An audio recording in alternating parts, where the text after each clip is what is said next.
Welcome back to my channel. In this video, I'm going to share with you all the requirements that you need to get your Florida real estate license. And also, I'm going to share with you some advice for new real estate agents. My name is Stevie. I'm a real estate agent here in Northeast Florida, servicing Jacksonville, St. Augustine, Ponte Vedra Beach. I'm the team lead of the Stevie team at Keller Williams. So I hope you have a pen and paper ready to take notes for what is required to get your license here in the state of Florida. Let's get into the requirements for getting your real estate license in Florida. First, you need to show proof that you are 18 years or older, have your social security number, a high school diploma or equivalent. Take the state-approved Sales Associate 63-hour course. You can do this in person or online. Personally, I did it online and I used the website realestateexpress.com. It was very user-friendly. You're able to go at your own pace. So essentially, you could get this completed in 2 weeks or you could take months. I think it expires after 1 year. Highly recommend doing the course as quickly as possible, not just studying sporadically. There is so much detail, information for you to study that it's honestly hard to remember all of it, in my opinion. And then also, you don't really utilize most of the things that you learn in the course. So just knock it out as quickly as possible. If you have a flexible schedule, you could do the course in person, and there's a couple different options. The options that I've heard of is that you could do it in person and knock it all out in 2 weeks. What I've seen online is that they have classes from 8 to 5 for 2 weeks, but I've also seen some other options where they have weekend classes, also during the week at night classes. So there's definitely a couple different options there depending on your flexibility and your schedule. I think doing it in person is great because then you can ask those questions, and I mean, you're in the classroom, you have to be there, you have to be alert, and they do it pretty quickly. The course focuses on real estate laws, principles, and practice, and real estate math.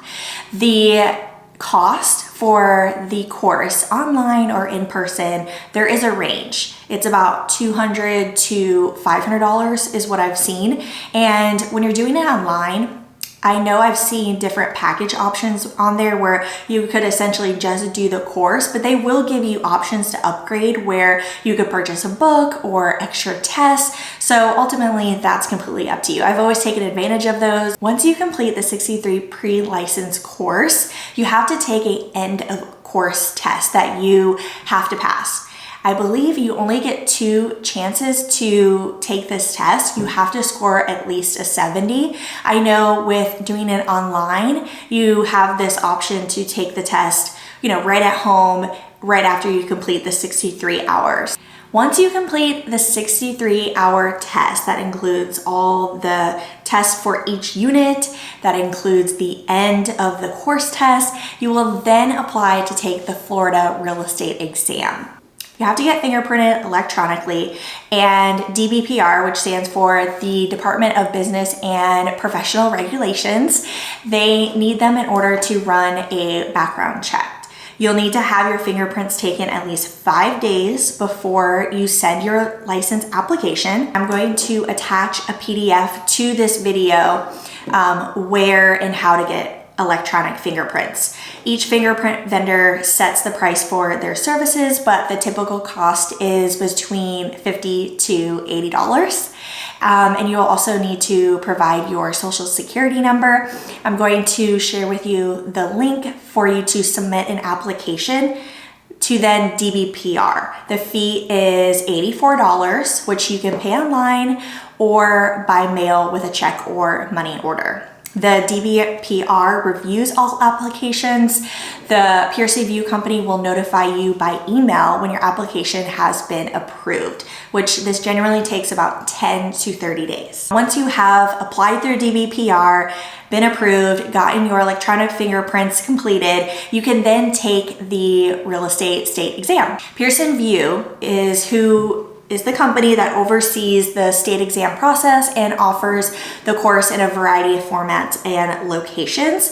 The cost is $40 per exam. I have in my notes here for you to watch your email for a notification from Pearson VUE with the subject line authorization to test. letting you know that you are eligible to take the test. This email includes your 9-digit candidate ID number, which you need to sign up for the exam with Pearson VUE. To schedule the exam, I will share with you below the phone number and the website. It's pearsonvue.com. And you must pass the state exam with at least 75 out of 100 points.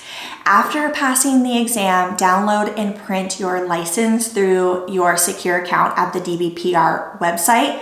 Once your initial license is activated, it is valid for 18 to 24 months, depending on when you pass the state exam. Now, once you have passed the state exam, you have to affiliate with a broker. You have to essentially hang your license with a broker. You can't just get your real estate license and then just go out there and start practicing. Your license needs to be underneath a broker. So once you interview brokers, which we will get into, they will do all of this electronically where they will assign your license underneath them. The last thing is you're going to want to join your local realtor association, which here is called NEFAR, and you will probably choose to join the local board associated with your broker. Local board dues and offers vary, so you may want to explore your options. Once you join your local board, you will officially be a realtor and a member of the Florida Realtor State Association and the National Association of Realtors. I'm pretty sure everybody does this. I don't know of anyone that doesn't. And I'm trying to remember offhand how much that costs to be a part of NEFAR, which is, like I said, our name of the Realtor Association. And I want to say it's about $600 a year. And I believe depending on when you sign up through the year, you're not having to pay that entire $600 up front. It will be prorated from when you had signed up. And then once you're into the next new full year, you'll pay that entire amount. And I believe it's the same thing with the MLS. You do have to pay. I just paid here in July $350, and I believe if I was joining in December, let's just say for an example, that amount would be prorated. Don't quote me on that, I'm not 100% sure, but I believe that's how it was. So now let's transition into some advice if you're thinking about getting a real estate license or if you had just gotten licensed. My first suggestion is interviewing multiple brokerages. They are honestly also different, very similar in a lot of ways, but still very, very different. Different culture, different people, different goals. So see who aligns with your growth. I would say be educated on their commission structure, but it is not a priority. As a brand new agent, your focus is to learn and to find a place where you feel like you fit and that they are going to be there to help you with your success. So do not make the commission structure a priority. That is something for you to focus on later. After you have been with a brokerage, let's say for a year, and you're doing really well, you're staying consistent with your leads, maybe you're not feeling as though the brokerage is providing a lot of value and you're at a place where you pay $50,000 a year. That's just an example. Then maybe it might be time for you to dabble and look into other options. But for the purpose of this video, being a brand new agent, do not focus on the commission structure. Make sure that when you're meeting with these brokerages, you are interviewing them. You are seeing what do they offer and seeing if it's a good fit for you. See what requirements that they may have for you to join their brokerage, making sure that they seem invested in your success and that they're offering training. As a brand new agent, like I said earlier in this video, doing that real estate course honestly does not teach you all the things that you need to know, which, for example, how to negotiate, how to fill out the contract, how to fill out the multiple disclosures, how to utilize the MLS, open a lockbox, how to do a CMA, how to tell a seller how much their property is worth, how to get them ready to get their house on the market. There is just so much training. There's so much info. Even 7 years in, I still feel like I'm learning something new every single day. So making sure that you're with a brokerage that offers the type of training that you're going to be needing as a new real estate agent. Some brokerages don't offer training. Another thing too is go check out their training. You typically don't have to join the brokerage just yet if you want to just come to one of their monthly meetings or to one of their trainings. It's a great opportunity to see the culture of the brokerage, to meet the other agents there, to see if you are benefiting from the training. I really wish I would have done that when I had first gotten started. Recommendation is to interview 5 brokerages to start. There's so many, I'm sure, where you're located, and interview different types of brokerages. The big box brokerages like Keller Williams, Coldwell, and then even the smaller ones like small boutiques. Even ask your realtor friends if they'll set up an appointment with your broker to speak with them. If your friend has talked really highly about their brokerage, meet with all different types and then make your decision after the fact. After the interviewing brokerage process, and now you've decided to hang your license with a brokerage, now you're probably like, now what? Well, they likely have for you, or see if they do, a training schedule for new real estate agents that you could start getting in your calendar and start attending. Also, get with a mentor. Is there somebody in the office or someone you're friends with that could essentially take you underneath your wing or for you to ask questions with? Another thing is, if you are a new real estate agent, this is something I wish I would have done, and that is join a team. And I know a lot of friends of mine who have joined teams, like that's been such a huge part of their success. So joining a team, because although you are going to have to give up a good portion of your commission, they are going to be able to provide you with that community aspect, or I think that they should be. And for me, like befriending other real estate agents and doing things together, events, keeping each other accountable, was actually really helpful for my success. So I think that could be really beneficial for someone who joins on a team, and to have that community around them, and especially that help when you have so many questions, especially in the beginning. To have that support is really important. And they probably offer different types of trainings. They could potentially be giving you leads and just help you with like the direction of what to go in, to help you with your business plan and really provide you with that guidance. Could be really beneficial for you as a new real estate agent. So you can interview teams, see with your brokerage like what teams are hiring. That is even something that you could do before even joining a brokerage, is speaking with different teams, because ultimately if you find a team that you think would be a good fit, well, then you'll have to join their brokerage. So definitely look into the team structure, and maybe the team that you join initially, it isn't a good fit. That's okay. You can go out and join a different team. And ultimately, it's just like switching brokerages. It's not complicated. It's a pretty easy process to do, and you have to figure out where you are going to be a good fit and where you're going to be successful. And sometimes that takes trying out a couple different places. So with interviewing teams, you can ask your brokerage. You could also Google real estate teams in your area, reach out to them, see if they're open to hiring new agents. If it was me, I would be researching people on Instagram and on LinkedIn. There's a couple things that I think is really important qualities for a real estate agent to have. And by no means do you have to have this in the beginning. I certainly did not, and that included confidence. I did not have any confidence when I got started, but you really need confidence in this business, and you need to develop thick skin. You also need to be just willing to learn, going to training, going to online training, books, podcasts, seeking information, wanting to become better, because you need to learn how to negotiate. You need to learn how to have conversations with people, being a good listener, and how to have good conversations. So many real estate podcasts now that honestly just inspire me, motivate me, and I'm always learning something new when listening to them. And I mean, there's endless topics online, and I will post below in the description some of my favorite podcasts that I listen to, and I'm listening to a podcast every day, so I know that they'll be really beneficial for you. And when it comes to learning, this isn't just something that you are doing sporadically. If you're invested in this business and you want to be successful, these are things like your confidence, the art of negotiation. These are things that you have to work on a daily basis in order to get better. All right, a couple things I would do if I was a brand new agent is I would tell my friends. I would have one-on-one conversations with people, not just posting on social media, hey, just got my real estate license, I'm with this brokerage, super excited, reach out to me. Like having real, authentic conversations with people.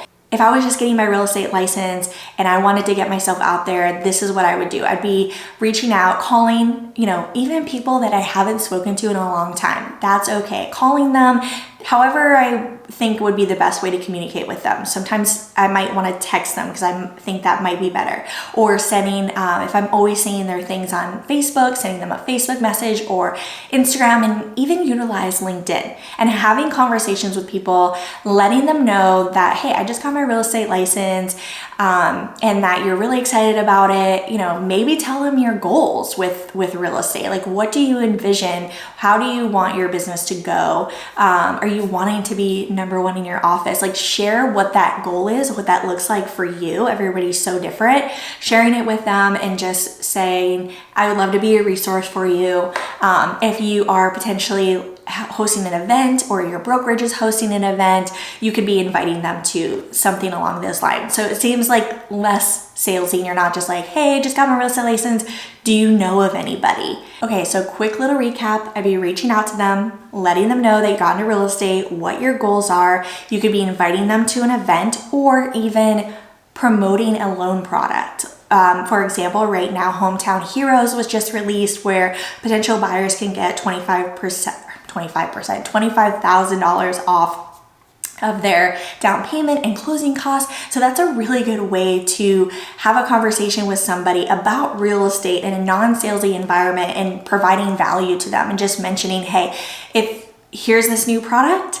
If you happen to know of anybody that might be interested in this product, please let me know. Start building up your database. Get everybody's contact information into your CRM right away. I didn't really start getting serious about my CRM until much later, and that's something that I really regret. So as you're having these new conversations with people, if you don't know their phone number, because let's say you touch base with them on Facebook, like get their phone number, get email addresses, get their mailing address, get their birthdays, like as much as you can that you feel comfortable with upfront asking and getting all this information into your CRM. It's going to pay off having it. I would be sending out handwritten notes, including my business card. I just think a handwritten note can really go a long way. It's personal. It shows that you took the time, that you were invested in that. And start a weekly email. This is such a great way to get in front of your database and provide value to them every single week and reminding them that you are in real estate. If you are not on my mailing list yet, let me know. Post it below in the comments because we send out an email every Wednesday and I've been doing it for years and it's been a huge, huge part of my business. I have several videos going over my weekly email, the platform that we use, the content that we put in there, how do we make it fun and interesting, how to come up with subject lines, all the things. So make sure you check out my YouTube channel. I'll try to plug the link below for the weekly email videos. Why it's important to get email addresses so that you continuously touch base with your sphere, with your database. An event, one that aligns with your brand. I also have several videos on this that I will post below talking about planning events because I could go in great detail about this. But, even as I first started, I didn't have past clients to host an event for, a client appreciation event. So I did networking events where I did invite people in my industry. I think it builds credibility to get in front of them. Invite your friends who have their own business to get in front of other business owners or those who have a side business, for this could ultimately help them grow their business. Also, people who don't have a business. It's just a great way to network, get in front of your sphere, in front of your friends, maybe someone that you met at an open house once.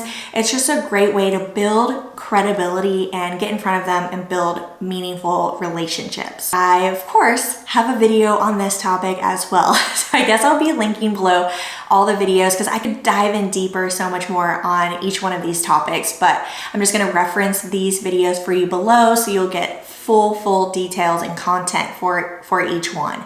Also, hosting an open house is a great way to get started in your business, meeting new people, getting the experience of just talking about houses and answering their questions and opening the doors for people. My last piece of advice is to start getting on video.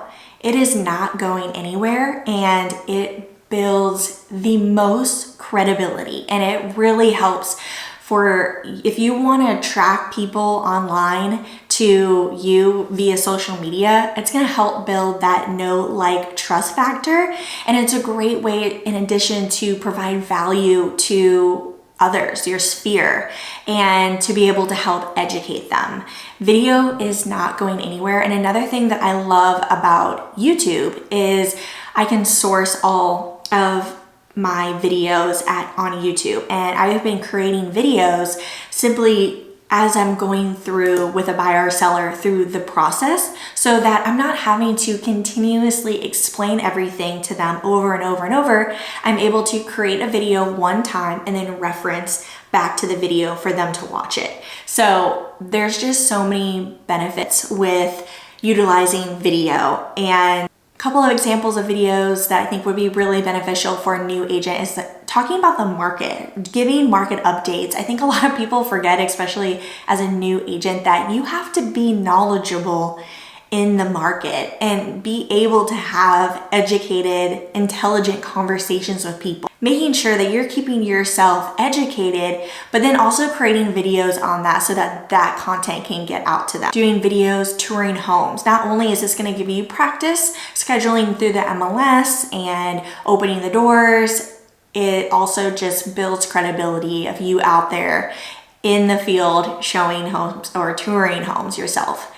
Videos on your open house, promoting your open house, also new areas around town, talking about new communities, new things that are going on, sharing the behind the scenes. We do so much as a real estate agent, trainings, getting certifications, touring houses, networking, learning, all the things, and you can utilize all of that as content. So I could literally go on for a while with video content ideas, but we're gonna wrap it up here. Like I mentioned below, I will have all the resources for you that you will need, the websites and all the videos to dive in deeper on each one of these topics. If you have any questions or topic ideas for future videos, please comment below. I hope that this video was helpful for you. I wish you the absolute best with your real estate journey. If there's anything I can do for you, do not hesitate to reach out to me. And I hope you have a great day. Thanks for watching.